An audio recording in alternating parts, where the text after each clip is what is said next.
শেখ হাসিনা পালিয়ে গেছে, শেখ হাসিনা নাই, শেখ হাসিনা চলে গেছে, শেখ হাসিনা পালায় না। হাসিনা পালাতে জানে না। পালায় কে? আওয়ামী লীগ কখনো পালায় না, পিছু হটে না। গল্পটা কিন্তু জুলাই মাসে শুরু হয়নি। 2024 সালের 5ই জুন হাইকোর্টের একটি রায়ের পর সরকারি চাকরির কোটা ব্যবস্থা নিয়ে নতুন বিতর্ক শুরু হয়। অনেক চাকরি প্রার্থী মনে করেন এতে মেধাভিত্তিক প্রতিযোগিতার সুযোগ কমে যেতে পারে। অন্যদিকে অনেকেই বিদ্যমান কোটার পক্ষেও আবার যুক্তি দেন। এই বিতর্ক থেকেই নতুন করে ছাত্রদের মধ্যে আন্দোলনের প্রস্তুতি শুরু হয় এবং 1 মাসেরও কম সময়ের মধ্যে সেই আলোচনা রাজপথে পৌঁছে যায়। 1 জুলাই 2024 ঢাকা বিশ্ববিদ্যালয়ের টিএসসি। দেখতে সাধারণ একটি দুপুর, কিন্তু এখান থেকেই নতুন অধ্যায়ের শুরু হয়। শিক্ষার্থীরা বৈষম্য বিরোধী ছাত্র আন্দোলনের ব্যানারে কর্মসূচি শুরু করেন। তাদের মূল দাবি ছিল সরকারি চাকরিতে কোটা ব্যবস্থার সংস্কার এবং মেধাভিত্তিক নিয়োগ নিশ্চিত করা। প্রথম দিন জনসমাগম খুব বড় ছিল না, কিন্তু একটি বিষয় স্পষ্ট ছিল, এই শিক্ষার্থীরা এত সহজে থামতে রাজি নন। 2রা জুলাই আন্দোলন আর শুধু ঢাকা বিশ্ববিদ্যালয়ে সীমাবদ্ধ রইল না। জাহাঙ্গীরনগর বিশ্ববিদ্যালয়, রাজশাহী বিশ্ববিদ্যালয়, রংপুর, চট্টগ্রাম, খুলনা সহ আরো বিভিন্ন ক্যাম্পাসে একই দাবিতে কর্মসূচি শুরু হয়। জুলাইয়ের 3 তারিখ আন্দোলন আরো দৃশ্যমান হয়ে ওঠে। রাজধানীর গুরুত্বপূর্ণ এলাকায় কর্মসূচি পালিত হয়। জাতীয় গণমাধ্যমে আন্দোলন নিয়মিত শিরোনাম হতে শুরু করে। যারা প্রথম দিন বিষয়টিকে ছোট ঘটনা ভেবেছিলেন তাদের অনেকেই বুঝতে শুরু করেন এটি সম্ভবত দীর্ঘমেয়াদী আন্দোলনে রূপ নিতে পারে। 4 জুলাই একদিকে কোটা সংস্কারের জন্য আদালতে আইনি প্রক্রিয়া চলছিল, তবে এর মধ্যেও আন্দোলন থেমে যায়নি। শিক্ষার্থীরা জানিয়ে দেন দাবির বিষয়ে স্পষ্ট সমাধান না হওয়া পর্যন্ত কর্মসূচি চলতে থাকবে। ক্যাম্পাসে আলোচনা, মিছিল, সভা সবকিছু আরো নিয়মিত হতে থাকবে। জুলাই 5 প্রতিদিনের মতো আবারও কর্মসূচি, কিন্তু এবার একটা পরিবর্তন দেখা গেল। নতুন নতুন শিক্ষার্থীরা যোগ দিতে শুরু করলেন। অনেকেই ক্লাস শেষ করে সরাসরি মিছিলে যোগ দিচ্ছেন। কেউ ব্যানার লিখছেন, কেউ লজিস্টিক সামলাচ্ছেন, কেউ সামাজিক যোগাযোগ মাধ্যমে আপডেট দিচ্ছেন। একটি আন্দোলন ধীরে ধীরে সংগঠিত রূপ নিচ্ছিল। 6 জুলাই দেশের আরো বিভিন্ন জায়গায় এই আন্দোলনের প্রতি মানুষের জনসমর্থন বাড়তে থাকে। প্রতিটি কর্মসূচির পর নতুন পরিকল্পনা করা হচ্ছিল। এটি আর একদিনের কোনো প্রতিবাদ কর্মসূচিতে সীমাবদ্ধ ছিল না। অনেক শিক্ষার্থীর জন্য এটি ভবিষ্যৎ নিয়ে একটি গুরুত্বপূর্ণ অবস্থান হয়ে উঠেছিল। 7 জুলাই বাংলা ব্লকেড।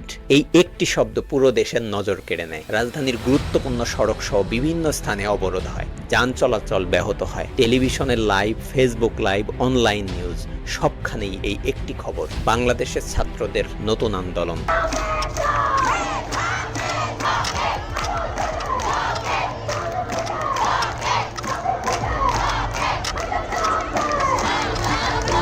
ছেলেমেয়েরা লেখাপড়া বাদ দিয়ে এখন কোটা বিরোধী আন্দোলন করে, সেখানে মেয়েরাও করে।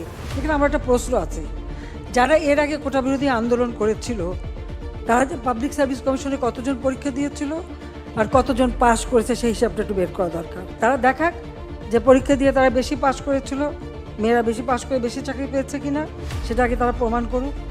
আর হাইকোর্টের রায়, এটার বিরুদ্ধে এভাবে আন্দোলন করা, এটা তো সাবজুডিস, কারণ আমরা সরকার থেকে কিন্তু এভাবে কোনো কথা বলতে পারি না। কারণ হাইকোর্ট রায় দিলে সেখানে হাইকোর্ট থেকেই আবার আসতে হবে। কিন্তু আজকে আন্দোলনের নামে যেটা আবার করা হচ্ছে, পড়াশোনার সময় নষ্ট করা, এটারও কোনো যৌক্তিকতা আছে বলে আপনি মনে করেন? 8 জুলাই 2024 সকালে ঢাকা বিশ্ববিদ্যালয়ের টিএসসি কেন্দ্রীয় লাইব্রেরি এলাকা এবং বিভিন্ন হল থেকে ছোট ছোট দলে শিক্ষার্থীরা বের হতে শুরু করে। মোবাইল ফোন, মেসেঞ্জার গ্রুপ এবং ফেসবুক পোস্টের মাধ্যমে একের পর এক বার্তা ছড়িয়ে পড়তে শুরু করে, আজ আবার বাংলা ব্লকেড। সরকারি চাকরিতে কোটা পুনর্বহাল করে হাইকোর্টের রায়ের উপর 4 সপ্তাহের স্থিতাবস্থা দিয়েছে অ্যাপল পেপার। স্বাধীনতা বিরোধীরাই কোটা সংস্কার আন্দোলনের নামে ষড়যন্ত্রে লিপ্ত বলে মন্তব্য করেছেন আইন, বিচার ও সংসদ বিষয়ক মন্ত্রী আনিসুল হক।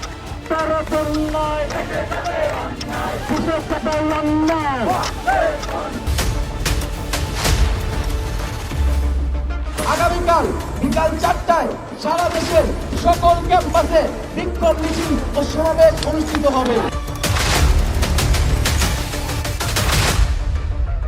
সরকারের কাছ থেকে একটা স্পষ্ট বক্তব্য চাই। আগামীকাল আমাদের কর্মসূচি থাকবে মহামান্য রাষ্ট্রপতি বরাবর স্মারকলিপি প্রদান এবং গণপদযাত্রা। প্রফেশনাল আন্দোলনকারীরা এই খোলা পানিতে মাছ শিকার করার জন্য রাজপথে রয়েছে। এদের ডিমান্ড যেটা আছে আমরা শুনব, কিন্তু শোনারও একটা লিমিট বোধহয় থাকে। তারা বোধহয় এগুলি ক্রস করে যাচ্ছে।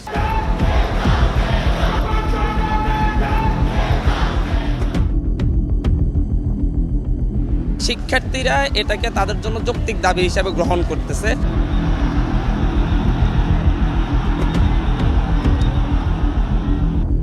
যত বাধা আসছে, আন্দোলনের মাত্রা, তীব্রতা, ছাত্রদের অংশগ্রহণ অতীতের সব রেকর্ডকে ছাড়িয়ে যাচ্ছে।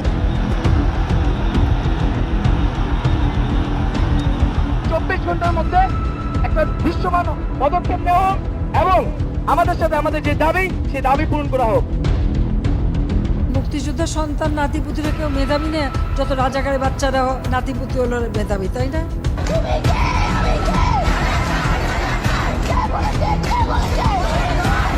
ছাত্রলীগ তার জবাব তারাই।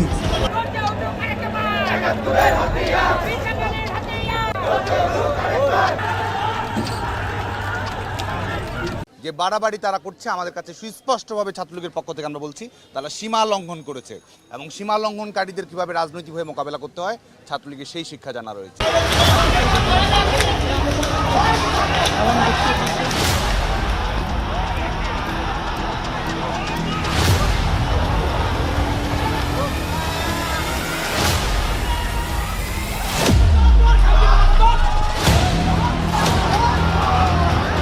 ছাত্রলীগের ক্যাডার বাহিনী আছে, তারা আমাদের উপর আক্রমণ চালিয়ে যাচ্ছে। সাধারণ শিক্ষার্থীদের কাছে তারা জিম্মি করে রেখেছে।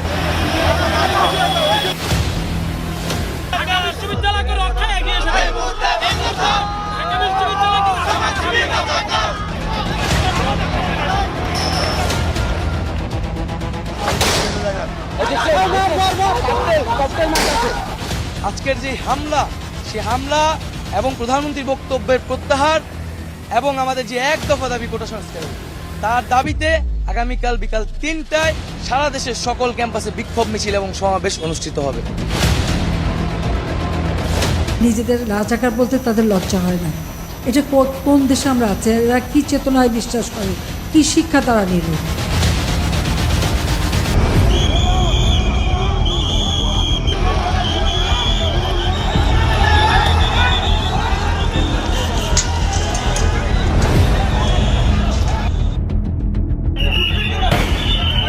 মার্চ কালো রাতে যেভাবে মানুষ খুন হয়েছিল, আমরা গতকালকে এরকম জানের ভয় রাস্তায় রাস্তায় ঘুরছি।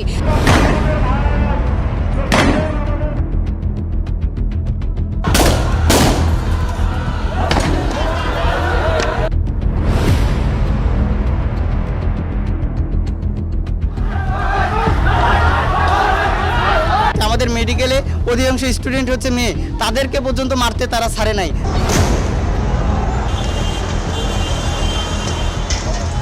আমরা ধিক্কার জানাই মাননীয় প্রধানমন্ত্রী বঙ্গবন্ধু দেশরত্ন শেখ হাসিনার বক্তৃতাকে, বিবৃতিকে যারা বিকৃত করে প্রচার করেছে।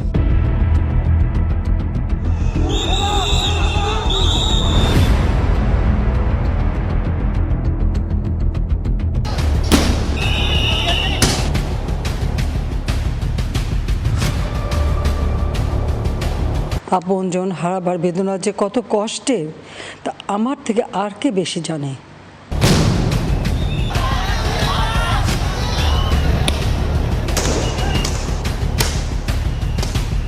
এই সাহস পুলিশ কোথায় পেল? পুলিশকে এই ক্যাম্পাসে ঢোকার অনুমতি কে দিল?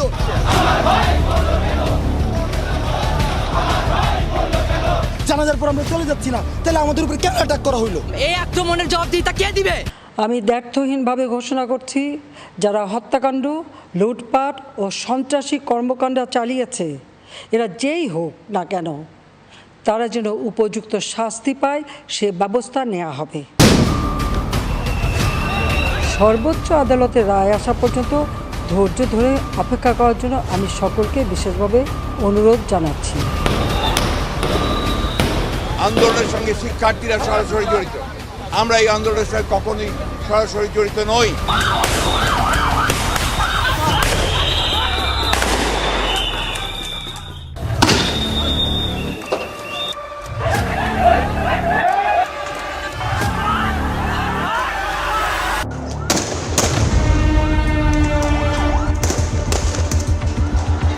কোটা আন্দোলন সমর্থনকারীদের শান্তিপূর্ণ আন্দোলনে র্যাব পুলিশের অহেতুক হামলার নিন্দা জানিয়ে এবং প্রতিবাদী কিন্তু বৈষম্যবিরোধী ছাত্র আন্দোলন আজ কমপ্লিট শাটডাউনের ঘোষণা দিয়েছে।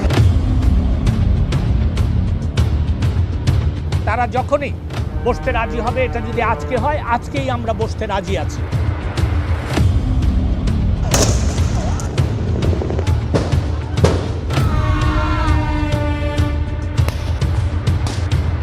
কয়েক ঘন্টা ধরে এই মিরপুর 10 গোলচক্কর এলাকাতে পুলিশের সাথে কোটা সংস্কার যারা আন্দোলন করছেন তাদের ধাওয়া পাল্টা ধাওয়া চলছে। লাফালাফি মারামারি বন্ধ হয়ে যাবে।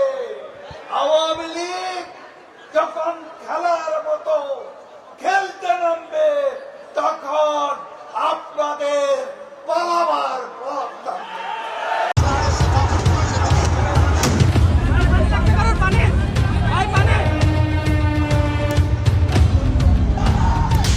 আমাদেরকে উদ্দেশ্য করে ছোড়া একটি বুলেটও কিন্তু আমাদের পাশেই থাকা একজনকে ছুঁয়ে গিয়েছে।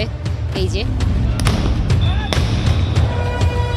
প্রায় 20 ঘন্টা পেরিয়ে গেছে, এখনো এই অঞ্চলে কিন্তু এই সংঘর্ষ চলছে, ধাওয়া পাল্টা ধাওয়া চলছে।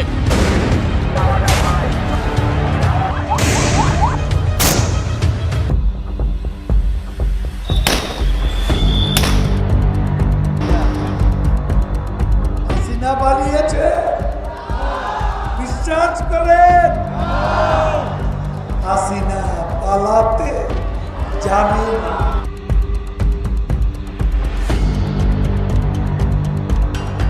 ধানমন্ডি, যাত্রাবাড়ি, মোহাম্মদপুর, রামপুরা, বাড্ডা পরিণত হয় রণক্ষেত্রে।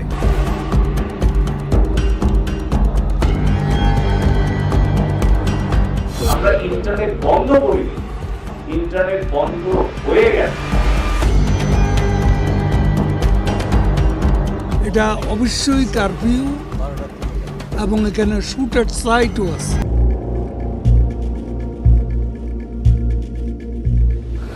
শহীদের রক্ত মারিয়ে এসে আমরা কোনো সংলাপ করতে পারি না।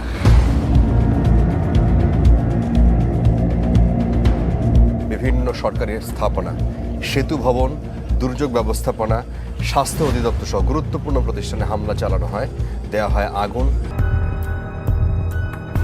স্বাধীন দেশে প্রথমবার কারফিউয়ের মধ্যে বসলো আদালত। সেখানে ঠিক করা হলো এখন থেকে সরকারি, আধা সরকারি, স্বায়ত্তশাসিত প্রতিষ্ঠানে মেধার মাধ্যমে নিয়োগ হবে 93%। আজকে যে রায়টি দিয়েছে সেটা একটি ঐতিহাসিক রায়। এটা যেন অনতিবিলম্বে পরিপত্র অথবা গেজেট নোটিফিকেশন আকারে জারি করা হয়।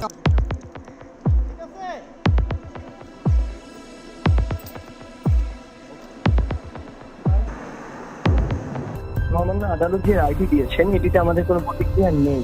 মহামান্য হাইকোর্ট নিজেই বলেছেন যে এটি সরকারের নীতিগত সিদ্ধান্ত এবং সরকার চাইলে এই পার্সেন্টেজটি বাড়াতে এবং কমাতে পারেন।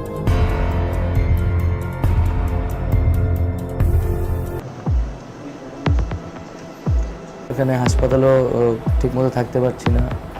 মিডিয়া আসলে আমাকে ওই হাসপাতাল থেকেও সরিয়ে দেওয়া হচ্ছে, কোনো ধরনের বক্তব্য, এবং আমাকে তুলে নেওয়া যাওয়া হয়েছে মূলত যাতে এই সময়টায় আমার কোনো বক্তব্য বা নির্দেশনা যাতে না আসে।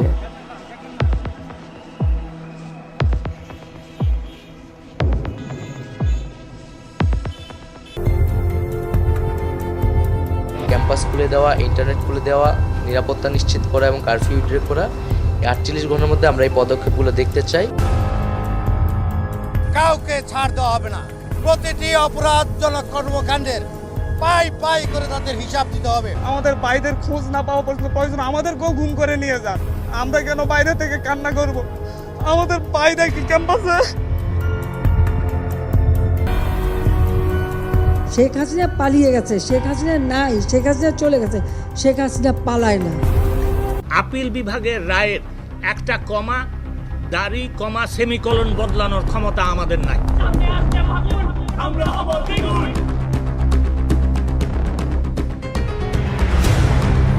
আমরা রিক্সা চালাই, রাতে 3টা বাজে পুলিশ আইরা আমাদের তালা খুলে পরে ওখান থেকে ধরে নিয়েছে। রাজপথের সহিংসতার জের স্বভাবতই পড়েছে আদালত পাড়ায়। এখন পর্যন্ত রাজধানীতে 50টির অধিক মামলা হয়েছে, যেসব মামলায় প্রায় 2000 জনকে গ্রেপ্তার করা হয়েছে। আল্লাহ উপরে নিচে মাটি জানেন না, আমার ছেলেটারে কি করেছে নিয়ে এসে আমি আমার ছেলেটারে আমি বুকে রাখছি, আমি রাস্তা নামতে দেই না।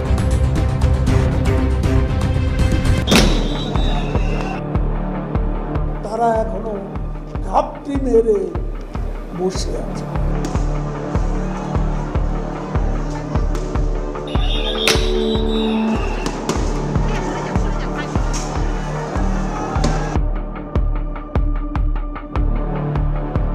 যে দাবি তারা করেছিল সমস্ত দাবি শুধু মানা না, তার থেকে বেশি আমরা দিয়েছি, হাইকোর্টে দিয়ে দিয়েছে। তারপরেও কিন্তু এখন থামেনি। কেন থামেনি? আমি দেশবাসীর কাছে সেটাই আমি বিচার চাই। ভয়াবহ ধ্বংসের চিত্র দেখলাম, এটা বিশ্বাস হতে চায় না যে এদেশে মানুষেরা করতে পারে, কিন্তু সেই কাজই করেছে। Today, I'm calling on the Bangladesh government urgently to disclose full details about last week's crackdown on protests amid growing accounts of horrific violence. It is imperative that the government provides the details of those killed, injured or detained for the benefit of their families. একজন ছাত্রলীগ মারলে ৫,০০০ টাকা, একজন police সদস্য মারলে ১০,০০০ টাকা। জামাত শিবির বিএনপির ক্যাডারদের নির্দেশনা প্রদান করে ২০০টি মামলায় এখন পর্যন্ত ২১০০-র উপরে সন্ত্রাসীদেরকে গ্রেপ্তার করা হয়েছে।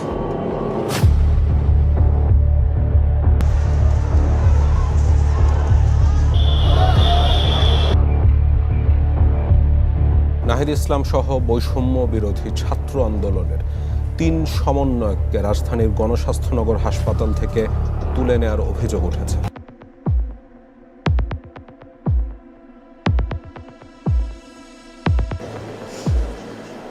আমি তো আমার সব হারাইছি, বাবা আমার ভাই সব হারাইছি। আমি তো জানি মানুষের হারানোর বেদনা কি, আমার থেকে ওদের আর কেউ বেশি চায় না। আমার কথাটাকে বিকৃত করা হয়েছিল। আমি তো তাদের রাজাকার বলিনি, তারা নিজেরাই স্লোগান দিয়ে নিজেদেরকে রাজাকার হিসেবে পরিচিত করলো সকলের কাছে। শিশুকে এইভাবে দড়ি বেঁধে পুলিশ ভ্যানে চড়ছে, এটা আমাদের দৃষ্টিতে প্রযোজ্য অনেকগুলি আইনের বরখেলাপ হচ্ছে। সার্বিক স্বার্থে আমরা এই মুহূর্তে থেকে আমাদের কর্মসূচি প্রত্যাহার করছি। এদিকে এই ঘোষণার পর অন্য ৩ সমন্বয়ক আব্দুল হান্নান মাসুদ, সালেহিন অয়ন এবং আব্দুল কাদের দাবি করেছেন তাদের কাছে জিম্মি করে বিবৃতি আদায় করা হয়েছে, যা ছাত্র সমাজ মেনে নেবে না। তাদেরকে এখনো অ্যারেস্ট করিনি, নিরাপত্তার স্বার্থেই কিন্তু তাদেরকে আমরা আমাদের ডিবি হেফাজতে নিয়েছি।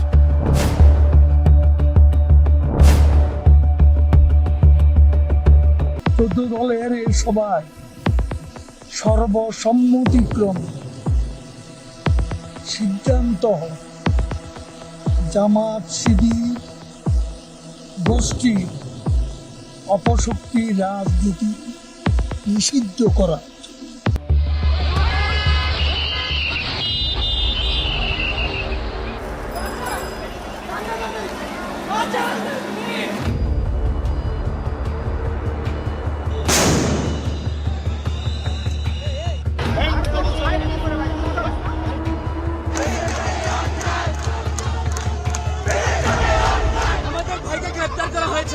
আমার ভাইয়ের অপরাধ কি? আমরা তো ভাঙাচোরা করছি না, আমরা তো জ্বালাও করা করছি না। তাদেরকে যদি আটক না রাখা হচ্ছে, তাহলে কেন কারোর সাথে তাদেরকে কথা বলতে দেওয়া হচ্ছে না, তাদেরকে কারোর সাথে দেখা করতে দেওয়া হচ্ছে না? গুজব ছড়াবে। ডিবি একটি আস্থার জায়গা, সেখানে কাউকে জোর করে সেখানে রাখা হয় না।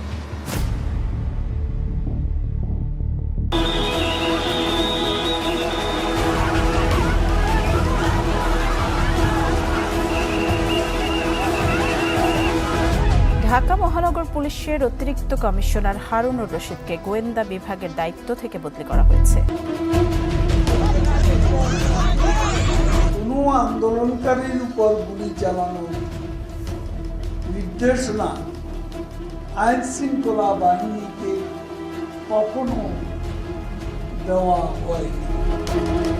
সন্ত্রাস বিরোধী আইনে নিষিদ্ধ হল জামায়াত শিবির। জামাত ইসলাম সরকার নিষিদ্ধ ঘোষণা করিলে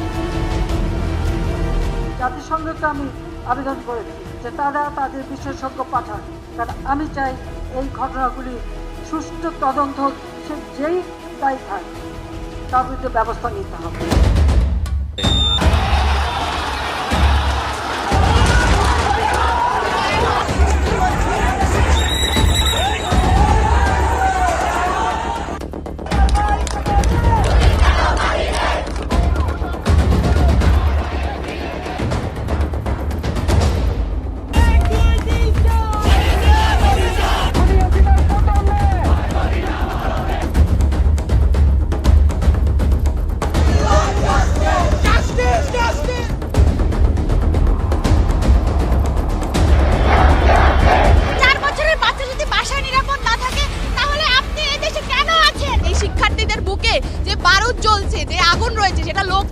পক্ষান্তরে বাংলাদেশের আজকে ছড়িয়ে গেছে। এই সকল কিছু দায় এবং দায়িত্ব, ব্যর্থতা আমি নিজের কাঁধে তুলে নিচ্ছি।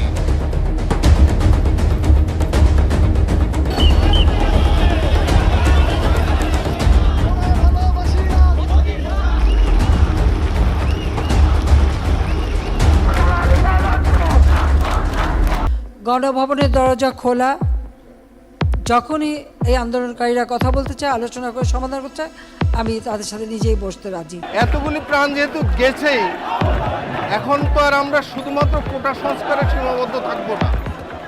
আমরা চাই এই দেশের রাষ্ট্রযন্ত্রের সংস্কার। শিক্ষার্থীদের ক্ষোভের জনস্রোত আজ মিলেছিল কেন্দ্রীয় শহীদ মিনারে।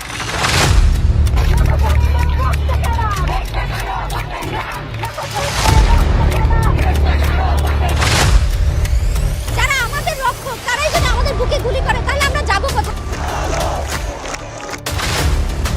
তারুণ্য সিদ্ধান্ত নেবে কেমন হবে আমাদের পরের বাংলাদেশ। আমাদের একটা পার্টি হলো শেখ হাসিনা সহ এই সরকারের পতন এবং চাষিবাদের ছিল।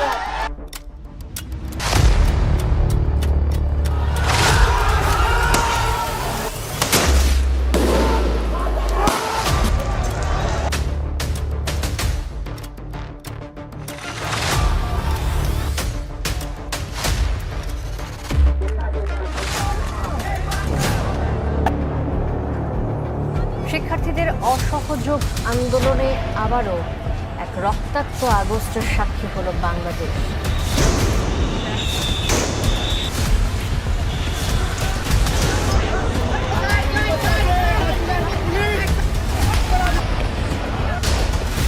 আগামীকাল 5ই অগস্ট সারা দেশের মুক্তিকামী জনতাকে ঢাকার উদ্দেশ্যে রওনা হওয়ার জন্য আমরা আহ্বান জানাচ্ছি।